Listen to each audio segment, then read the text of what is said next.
Good morning, everyone. Thank you so much for joining us for this webinar. My name is Namrata, and I am the co-founder of Shift Eco, your one-stop shop for eco-friendly living. Plastic is something that we all know is not good for the environment. But today we have two really interesting individuals who are going to help us decode not just plastic, but single-use plastic. I'll first allow Nigar and Matteo to introduce themselves. Hi Namrata. Thank you very much for organizing this very important session, first of all. And hi to everyone who's joining us today and who'll be watching this later on. So my name is Nigar Salmanova. I'm one of the founders of the EcoCode, which is an environmental workshop platform where we aim to drive consciousness within consumer behavior through education. I'm also a sustainability consultant for Globally and for the HSBC Living Business Program. Yes, hello everyone. Thank you so much for this precious and very interesting invitation. My name is Matteo Boffa. I'm from Switzerland, living now in the UAE since 2016. I used to be a very boring Swiss banker. I worked for a Swiss bank for 10 years, of course, in Europe. And I decided to change my life. And I started my first company into the recycling of single-use plastic material. And now I'm an angel investor for different startups that have a positive social and environmental impact. Wow, that's great. That's really interesting. Thank you so much, Matteo, and thank you, Nigar. Before we start, even though I know there's such few of us, I want to start with a quick poll on how much we think of single-use plastic we use. So I'm going to give you 2 minutes to answer these questions. To sort of see what your thoughts are.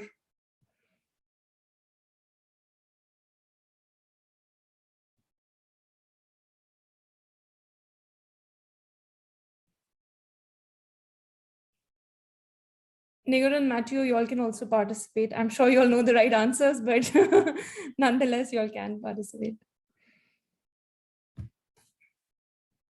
Okay.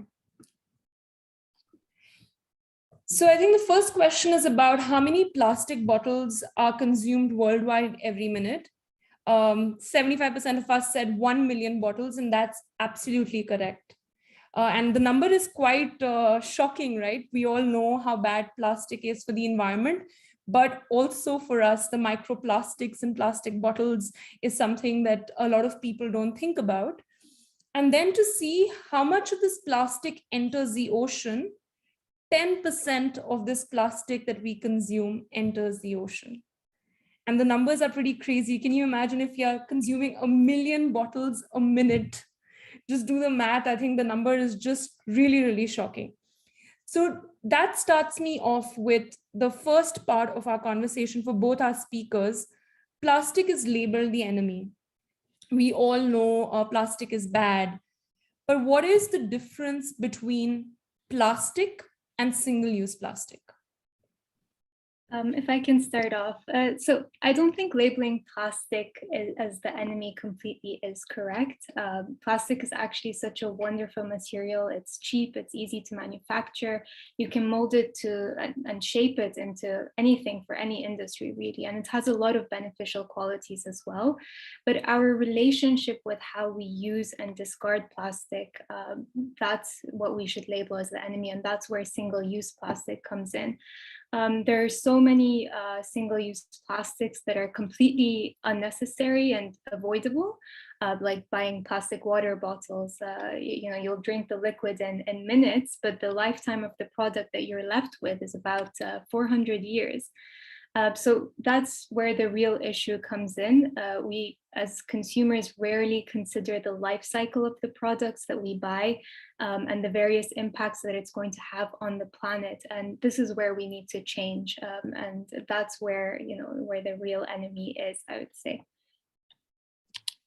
Yeah, I totally agree with Nigar. She explained extremely well. The problem is not the material itself, it's the behavior of the consumer, the industry, the government. So it's not just us as a consumer that are responsible to make this problem, to solve this problem, but it's our holistic situation that has to be solved by all the participants of our economy. It's a beautiful material, you're right, and in certain industry we will not be able to remove single-use plastic. We think about the hospitals. These are very clean and neat material compared to other material that has to be sterilized. Plastic can be used and eventually reused under different formulas. It's interesting how the population and the economy start using it, this material as a solution. Actually, the story of plastic comes back to solving the problem of using the ivory teeth of elephant for the pool table. And basically, they give this amazing prize to chemists that would solving this problem not to use teeth of animal. And now we end up having tons of plastic in the oceans. Again, as it has been mentioned by Nigar, it's a beautiful material. We just need to know how to use it properly. Right. No, I agree with you. I think the perception of plastic and the differentiation between good plastic and bad plastic is really important. So to pick your brains further on that and to make it clearer for the audience, what according to you is good plastic? I know, Matteo, you mentioned an example of hospitals. But as a consumer, how do I differentiate plastic that adds value versus plastic that's bad? I think you can start off by thinking how long you're going to be using that plastic for, and whether your use of it is actually going to impact the planet for, as long as for the same amount that you're actually using it. And yes, as Matteo mentioned, hospitals are where it's very important. It's been quite vital in supporting society during COVID-19 as well. And, sometimes we may not have a current, easy alternative. So where we're sometimes forced to use plastic. So I guess just thinking about the impact that it has in the long run is where you'd start off. Fair enough. Yeah, I think it's very important as well to mention, everybody is very familiar with the different R of recycling plastics or repurposing, reuse, etc. But for me, the most important R is refuse. So if we are in a position that we can refuse the use of the plastic, in that case, we already segregate what is something important and not important. Straw, for example, or plastic bags in the grocery. If something can be refused to be used, that's already the first solution. And at the same time, shops would stop using this material because it's not useful anymore. So that's, of course, it's the first differentiation. And the time that you use the material, of course, that's very, very important. And the facility and the opportunity to recycle it. So good and bad plastic, if we think about plastic bottle, it's a material that can be easily recycled and repurposed. Other material like the gloves or the face mask, it's kind of plastic, but it's mixed with other materials. So this make it very complicated to be recycled. Right. Interesting. So Matteo, you talked a little bit about the history of plastic and how it came so much into use. So can you tell me about how society there's a massive use of single-use plastics? I know, Nigar, you mentioned COVID-19, but COVID-19 has actually made us use single-use plastic even more. So why is it used so much, and how did that evolution come about? Yeah, we cannot really generalize the world and put a label on every country at the same level. I always take this to differentiation between Switzerland, the country where I'm from, and India, the country where I live for many months and where we have a factory right now. So Switzerland reached a level of recycling that is around the 95%. So it's an extremely high level. Why? Because if you don't recycle, let's talk about plastic, you can be fined. So there is a trash police that can go into your black bag and check if there is not segregation, they can fine you. From the other hand, there are a lot of incentives. You can pay your ticket, your train ticket, just depositing the plastic bottle in a container. So it's a system that stick and carrot works extremely well. So we punish people that are not doing it, and we award people that are doing it right. If we said in India, for example, the system is completely different because people cannot really, they don't have access to facilities. Technology is not that advanced in this sense. The price of plastic is extremely cheap, so there is not really value into recycle or repurpose it. So that's the big difference in my opinion. We need to find a common level where people are punish if they don't do it right and award if they do it right. That's my personal opinion. Fair enough. Anything you need to add, Nigar? I think Matteo has covered it quite well. Yeah. Great. So before we deep dive into two different aspects, because we know the plastic problem has different stakeholders. There's the government, there are corporations, there are us as individuals and consumers, right? So we'll deep dive into each of them as we go along. Before we start with that, can you tell us more about plastic is contributing a lot to the environmental crisis? Can you all help our viewers understand the impact of that in better terms, in easier to understand terms? Yes, for sure. So obviously plastic and single-use plastic as well is produced for fossil fuels. And the process of extracting and creating and manufacturing these plastics emits a lot of, huge amounts of greenhouse gases. But it's not just that, there's also the transportation process of these materials, which also emits tons of CO2. There's the removal of forested land for the oil extraction and the pipeline construction to as you know, land clearing also limits the amount of CO2 that's removed from the atmosphere. But then there's also the disposal aspect, right? Once we're done with the plastic, it's going to be dealt in possibly 3 different ways, and each of them have a negative impact on the environment in some way. So there's landfill, there's incineration, there's also recycling, which has negative impacts of its own as well. So they say waste incineration has the largest impact of the 3, but also obviously landfills, where we are really struggling with landfill space in a lot of regions. We're running out of space. And obviously plastic takes, years, centuries to decompose. So our landfills are also filling up quite quickly. And with recycling, yes, it's a great concept. We're not using virgin material, but as long as it's recycled in the correct way using, clean energy sources, then it's great. Otherwise, recycling takes a lot of energy as well. And if you're using fossil fuels to do that, then, it defeats the purpose really. So I'd say those are probably some of the areas where plastic would impact the environment. Yeah.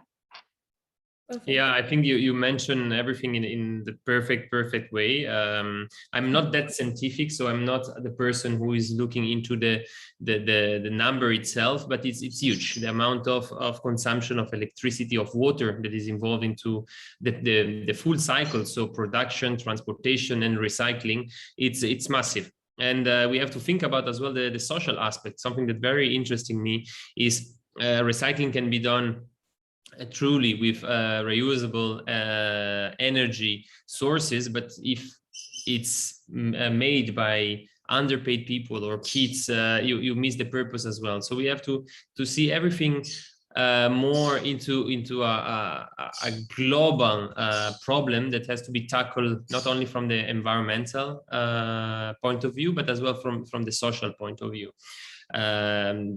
We have 10 rivers in the world that generates 80% of the plastic in the ocean. So these are the points that can be really put into pressure and solved in a matter of priority. Yes, as well, a recycled product makes sense, but if we, for example, we will talk later on about the shoes, there are many companies that promote sustainable shoes, but they produce the laces in Australia and they ship it to China, and the sole is from France, and they put all the components left and right with airplanes and everything. At the end of the day, you can have the most sustainable shoes in the world made from recycled material, but your impact on the CO2 emission is going to be way more higher than having a crocodile or a leather pair of shoes. You know what I mean? So we have really to be careful on what we buy and what it's real, the product and how it's made. Right. No, I think that's really interesting that you say that, Matteo, because as consumers, sometimes it's hard to think of breaking down each raw material that you have. But yes, that's something as we become conscious consumers that we need to start thinking of. So that's really interesting. Moving forward, we want to deep dive first with you, Nigar, and understand, since you are a sustainability consultant, you work with a lot of companies, possibly governments as well. Can you tell me how does your role aid in reducing the effects of single-use plastic? So obviously when talking to companies as a consultant, waste management is a topic that comes up quite often, but usually rather than focusing on the source of that waste and why it's there in the first place, the conversation of interest usually moves towards recycling. And what do you do with that, end product, the disposal aspect, basically. And that's also an area I've been trying to change by raising awareness on, the waste that's created and that doesn't need to be there in the first place, right?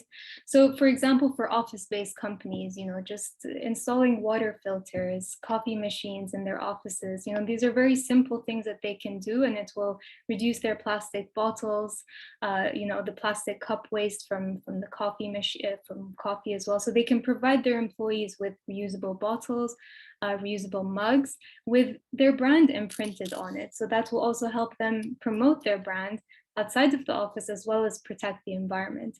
But I've also gotten a chance to work with some F&B, so food and beverage companies, in changing their plastic food packaging, for example, to maybe biodegradable ones. But of course, here they'd also have to look into offering take-back schemes, because biodegradable doesn't always mean it's better for the planet. You have to ensure that that material is disposed of in the correct way, and doesn't just go to landfill like plastic does anyways, because it can actually have a worse impact in some cases. And of course, cost is always a factor, an initial factor that they always want to discuss. They always say, oh, it's more expensive, like why would I do this? But there are long-term profits and benefits that they receive from the enhanced reputation and increased interest from buyers as well. I mean, a lot of us are becoming a lot more aware of these issues, and we're demanding these from the companies. So yeah. Right. No, I think you're absolutely right. Companies are now becoming more aware as well, and there's also a huge focus on ESG and CSR initiatives in companies. Since you work with so many companies, are there any best case practices you can share with us of companies that have done it really well? You can keep the name confidential and just tell us what they did, because I understand you may not. Yeah, I'd have to keep the names confidential. Yeah, that's fine. That's okay. I mean, there is one really great company that I'm working with currently, and they're really closing the loop on their waste, and trying to put it back into the system. And I mean, they're still producing that plastic waste, and they're looking for alternatives and trying to innovate to reduce that plastic waste in the first place. But I like that they're closing the loop. They're not just sending it off to a recycling center. They're actually working on bringing it back into the system so that they don't create waste in other aspects of their business as well. I wish I could share more, but hopefully once it goes public, I could share it with everyone as well. We understand that. That's fine. So I think there's another thing that we as consumers always wonder about. So we are the consumers who are using the plastic, right? So in a sense, we are creating that demand for the material.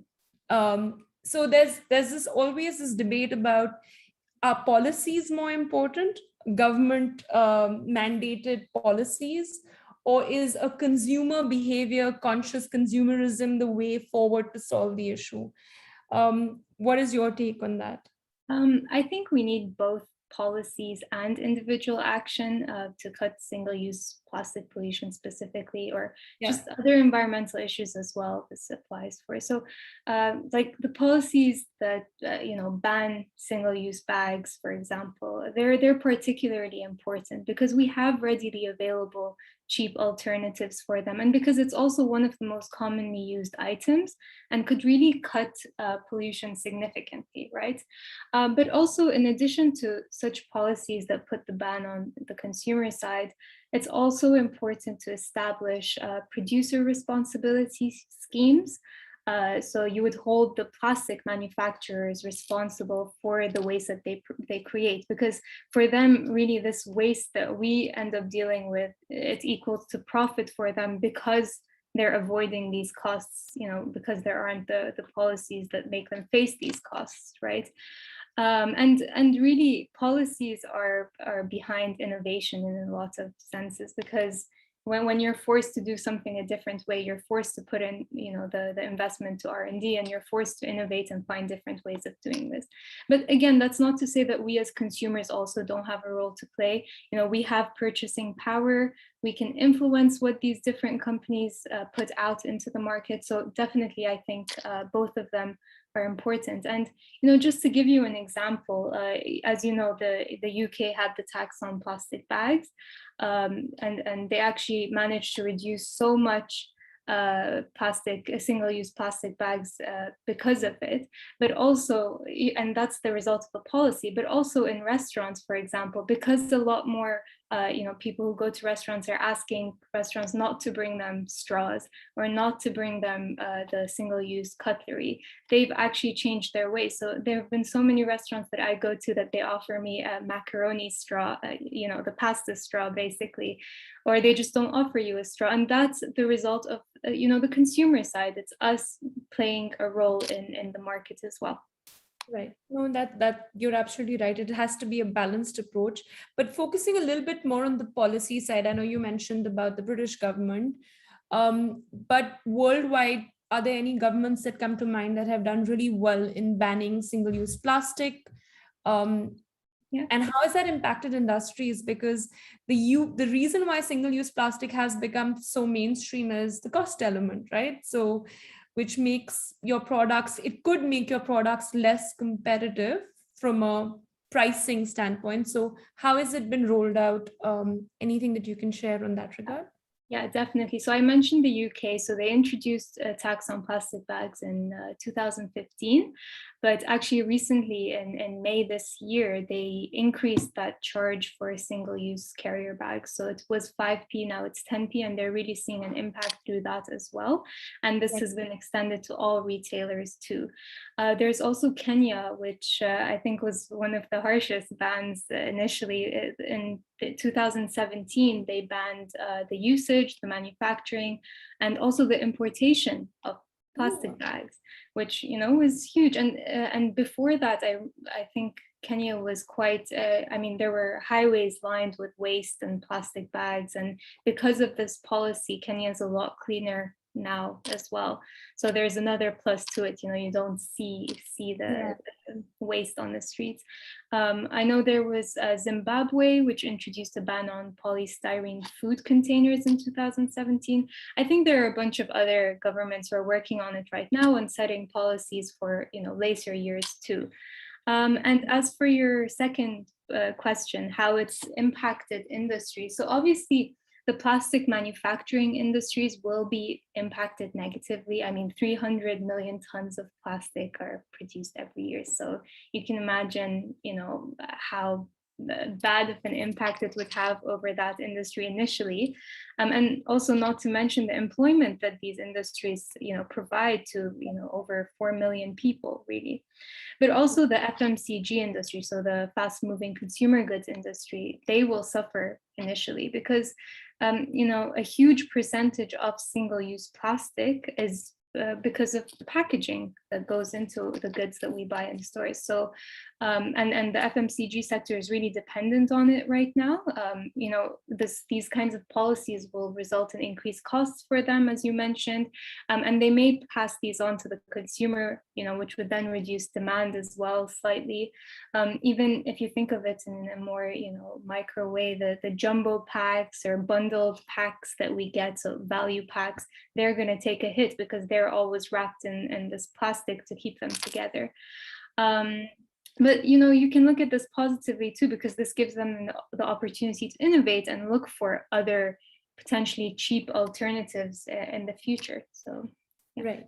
No, that's a very good input, and I agree with you. There are a lot of governments doing stuff, and there is a huge impact, but that shift has to happen.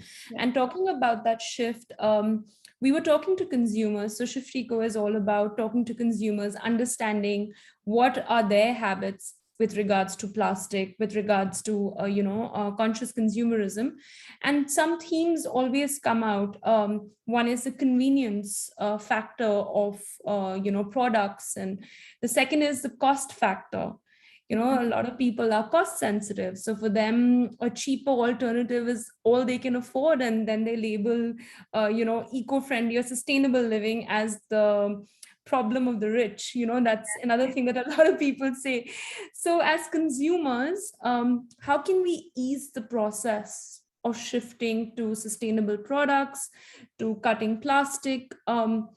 What do you think could be some ideas to make that transition smooth? I mean, it's very difficult to say that we need to ease the process because we don't really have time to ease the process anymore. I mean, we're in this situation where if we don't take action now, we are going to feel, and we're already feeling, a lot of the adverse impacts of climate change and a lot of these other environmental issues. So as much as I'd like to say, yes, there are ways to ease it, but no, it's going to be a shock. It's going to be, you're going to feel the difference. But as a consumer, since, we're not, you can ease yourself into it by taking small steps at a time and reminding yourself that it's okay not to be perfect all the time. After all, we do live in a world where single-use plastic is the easier way for now. But it's also important to remind yourself that we do need to take action now, and we need to make that shift right now. And it's all about education and awareness. We need to educate ourselves on the impacts of the unsustainable products. I feel like when you start to read more about the impacts that they have on the environment, on our health, on society as a whole, you start to want to make that change as well. So yeah, it's really all about a change in mindset and a will to change your ways. Fair enough. Fair enough. Thank you so much for that, Nigar. Over to you, Matteo. Firstly, congratulations for your launch of Thaili. I happened to see your shoes at one of the markets and they were looking really great. So congratulations. Also, I find your name Thaili very interesting. I'm pronouncing it as Thaili, but I realized later that it's a Hindi word called theli, which means packet. And because it was written in English, I couldn't, draw that parallel. But the minute I heard it's a Indian run company, I kind of made it. So that's a great name as well. Yes. So can you tell us a little bit about theli? Yes, of course. It's actually very interesting story. Part of my time is dedicated to teaching in a few universities here in the UAE. And there was this startup competition, Eureka, at Amity University in Dubai. So they invite me as a judge of this competition. And there were a few, I think we're like 10, 12 startup pitching by students, young student, 18, 19 years old. And it came the time to present to Ashai Baven. He's the founder of Thaili, and he comes out with an extremely ugly pair of shoes made out of plastic bags. And I said, what is this thing? They look extremely ugly. I'm telling him every time as well to the other partners. But I saw an extreme huge potential in the idea, but even more than the idea, in the person. So Ashai is an incredible genius. He's a very young guy, but extremely, extremely promising talent. So I said, okay, Ashai, he won the competition, not just because of me voting for him, but for the other judges. And we shake hands and I said, let's start a company tomorrow together. And I put the initial funds on the table. And we started manufacturing a few samples. And after we got other investment, we won prizes, awards, international level. We collect more investment and we finalize the production stream and everything. Now, the beauty of this product is that it's a vegan pair of sneakers. I have one pair here with me, so I can actually show it as well. The external side is made with our patented material that is entirely made with upcycled plastic bags. The sole is recycled rubber, industrial rubber. The rest is RPT, so recycled plastic bottle, not virgin plastic bottle, of course, but recycled. Now the box. The beauty of the box is a plantable box. So we are the only shoe company in the world that shipped this product in a recycled paper box, and inside you have seeds. In this case, it's basil seeds. You cut the box, you plant it, and in 10-15 days you have a plant of basil in your garden. Inside we have as well a reusable RPT bag. So again, recycled plastic bottle that you can use for your shopping. So that's the product itself. How it's made is ethically made and is handmade. We are producing with a very good company that is audited regularly, where the water consumption, the electricity consumption, how women and men are paid, everything is extremely well controlled. Now, our margin is definitely lower. We were able to produce for 1/10 of the price that we are producing, but using, I would say, not a really conventional and ethical system. So we said we go with the top option, and we spend a little bit more, but we are extremely transparent. We'd say exactly where all the material is coming from, who is making it. The footprint itself is very low because everything is concentrated in one country. So this is the philosophy of Teli. Make an affordable product of a good quality that has a social and environmental impact. Now, we didn't expect this success. We went sold out in less than 2 months. We are now producing our stock, and we got interest from a huge distributor in Australia, a massive one in China, and Asia itself, another big one in Europe. So people love not just the product itself, but the idea behind. And this is the success of the success story of Teli. Interesting. That sounds really great, and congratulations. It's a very promising start. So that's great. So just to move back a little bit, I know there are a lot of environmental concerns out there, right? And I know you met Ashwin at a competition, but why the focus on starting a company in single-use plastic? This one is not my first one. Actually, my first one was repurposing the big billboards on the Sheikh roads. You know, these massive advertising that you can see on the left and the right when you drive. This is PVC material that is considered as a single-use plastic, because at the end of the campaign, you take it, you throw it, you put a bit of sand on top of it, and khalas, finish. Now, this was my first company, and I see in the UAE or in the Middle East region a massive financial potential on this kind of activity. Let's put clear that I'm not doing this just to feel better with myself and try to make a change, but as well to put some money in my pocket. That has to be clear, because sustainability doesn't mean do charity. Sustainability means create a business that can generate money and generate employment and can generate profit as well. So that's the thing. The UAE were a virgin country 6 years ago. So I specialize myself in this kind of investments. The UAE is not a big country, so we know each other pretty much, investor or people that work in this kind of industry. We know each other, so we help each other, and this gives a huge advantage.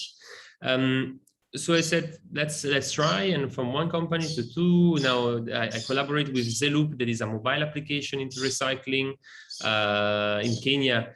Before Nigar mentioned Kenya, I'm supporting a non-profit organization called the Flip Floppy, where we they basically built a boat out of material that was into the ocean and into the beaches. So I love to enter in these kind of activities and be specific in this area. Yeah.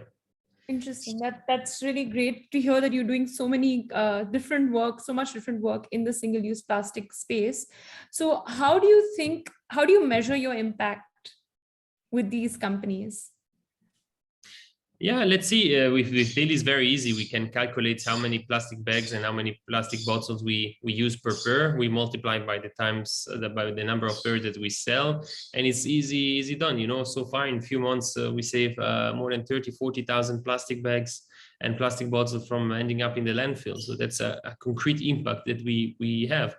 As well for the billboards, you know, on Sheikh Zayed, an average billboard is 3,000 square meters, and an average campaign can be 2-3 weeks, 1 month. So the calculation is easy to make. We're not talking about extremely massive impact, but all these have the powerful and the beautifulness of showing opportunity for young generation and showing uniqueness, and it's something different. It's not just saying, okay, we recycle plastic. We give a tangible vision and something that you can touch, smell, wear, and see. So that's the beauty of the project that I'm entering. Right. I really personally love this waste to wow concept. I think it's great that we can take something that's going into landfills that is complete waste and create something new and incredible from it. So which other companies can you mention to us who are repurposing single-use plastic in an interesting manner?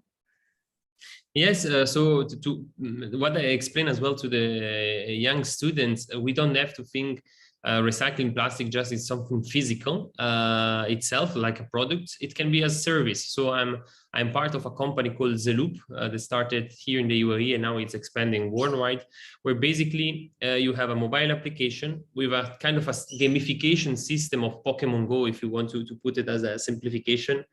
You have your plastic bag bottle, and you find a bin, specific bin, you throw it, you take a picture, and basically you get rewarded with points. What you can do with the points, you get discount in grocery, you can purchase sustainable products, and in the future, eventually tokenize it in exchange of cash. So this is as well where technology comes in place. As I mentioned, Tele is one, eatfix is one, and there are other few that are coming into consideration. The Flip Floppy project, I will share the information with you afterwards to promote it as well. Right. So given that all these your companies are all focused on single-use plastic, and now we talk about the policy side where the government is banning this single-use plastic. So how does this impact industries like yours, and how do you see them getting reshaped?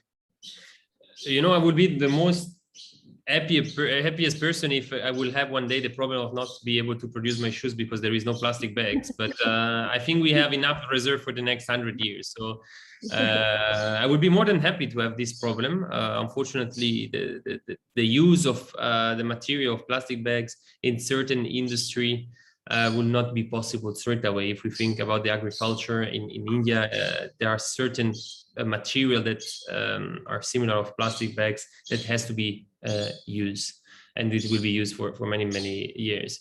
Yes, in other companies, it will be a very good problem to have, not to have access to this material. Right. No, I mean, I agree with you. I think it's a long way ahead, but you always wonder how industries have to, pivot or, reinvent themselves once that problem does arise. But it is a long way off. I would agree with you with that. No, I can give you another example on the billboard side.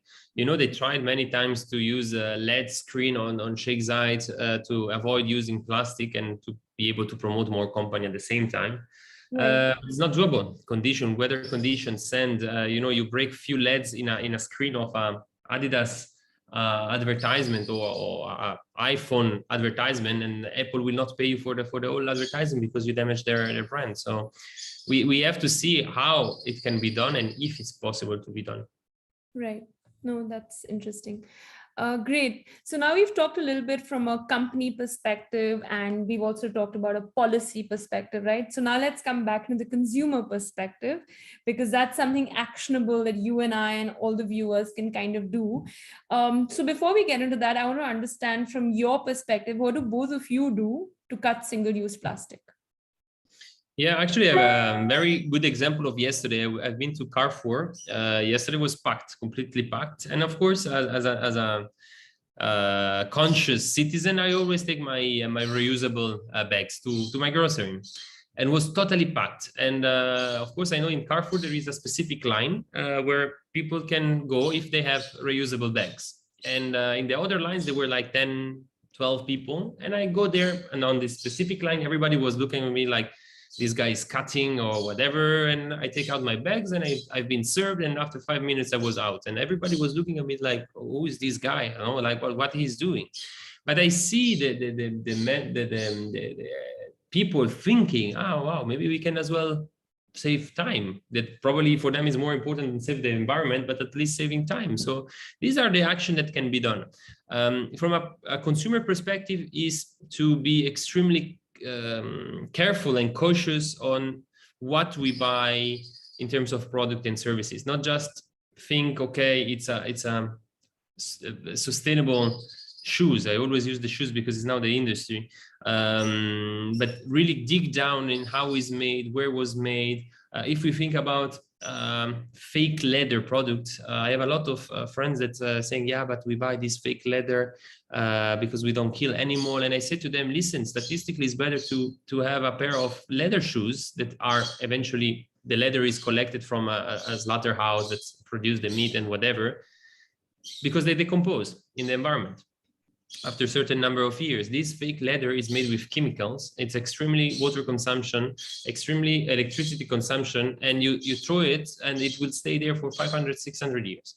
So before going to buy a product, it's good to dig down in the company. We have now a big problem in greenwashing, where companies just show the nice, happy green face of one small little line of product or services, and they want to wash their conscience and attract new clients. So consumers are smarter. I hope they're gonna get smarter and smarter. Nowadays, everybody can be a journalist with your cell phone. So companies that are not doing good or right, they're going to be exposed, and hopefully they're going to be shut down, because we really need to do good and to do real. That's my priority. Right. And just before I let you answer that, Nigar, I just want to dig deeper in this greenwashing aspect, because as consumers, it's very hard sometimes to tell what's authentic and what's not. So are there any tips that you can give people on how to identify greenwashing, because it's very rampant currently, because that's how people charge higher price points. Oh, I'm an eco-friendly product, I'm more expensive. So what can people look out for, actionable things that people can look out for when buying eco-friendly products? Yeah, they have to look into the website, look into the material, look into where it was made. So really dig down. And usually if you start having many question marks about where it's made and how it's made, it means that it's probably not as much sustainable as you think. From our hands, we tell exactly in the website each component where it's from and how it's made. So transparency and traceability is going to be the next step. So it will be introduced, I hope, in the near future, a system where blockchain or other system where you can exactly see how the product is made, and having a score on sustainability that cannot be modified or used against the consumer. Yeah, absolutely. Anything you want to add for the greenwashing point, Nigar? Yeah, definitely. I mean, look out for these, the fluffy language of, eco-friendly or pure and natural. These words don't always mean what you think that they'd mean. And also look out for, you see the color green and you immediately think, oh, sustainable. But that's not always the case. This is greenwashing in most cases. And do your research, like Matteo said. Usually companies that are truly sustainable, they're going to be so proud about that they'll be very transparent about it. And if you can't find the information on their website, contact them through their email. If you have a phone number, call them, and if they truly are sustainable, they would love to share that information with you. Right. No, that makes a lot of sense.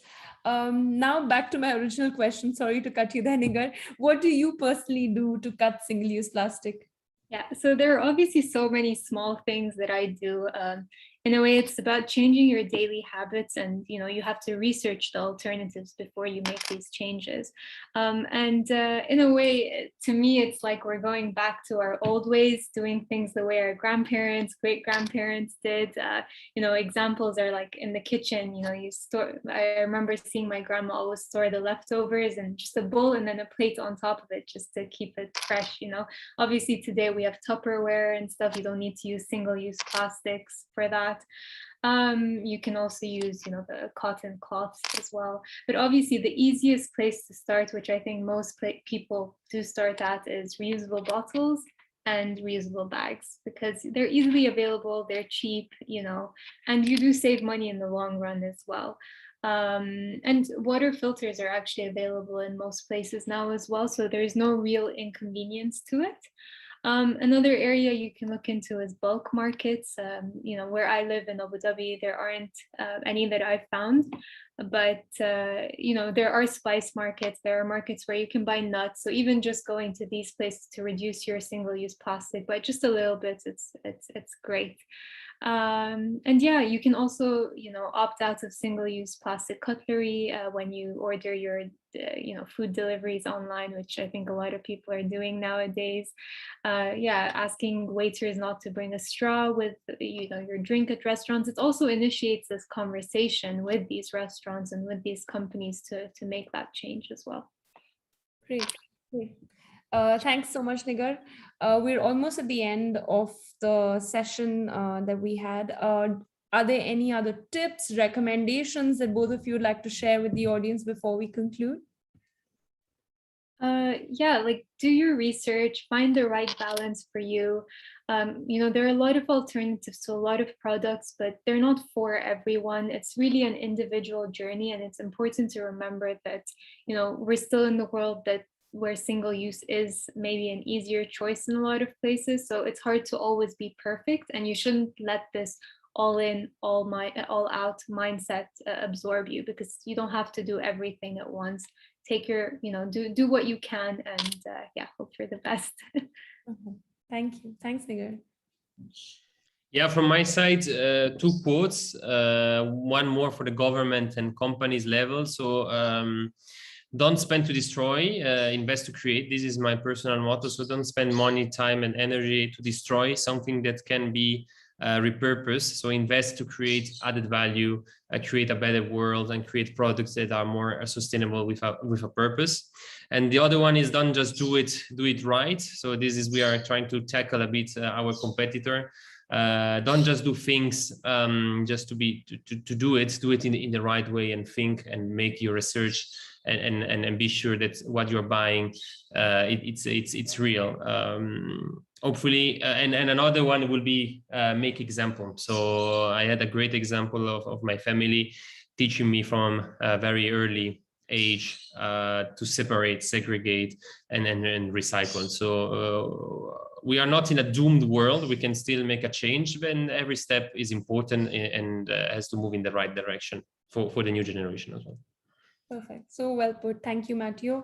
Nigar and Matteo, it's always a pleasure speaking with you. I know this is the second time you all have come for one of our webinars. So thank you so much for joining us and for sharing all your input. It's always a pleasure. For everyone that joined us, thank you so much for being here. We will be sharing a recording of this in next week. We do these events every 2 weeks. So please stay tuned with Shift Eco, and you can join our other events about single-use plastic or other topics on sustainable living. If you have any questions, comments, feel free to drop a line at hello@shifteco.ae, and we'd be happy to support you. Thank you so much, everyone. Thanks again, Matteo and Nigar. Thank you so much. Thanks. And congratulations for this program. It will definitely help a lot of people. Thank you. Thanks. Thank you so much, Namrata, for organizing these very important webinars. Yeah. Thanks so much. Thanks. Thank you.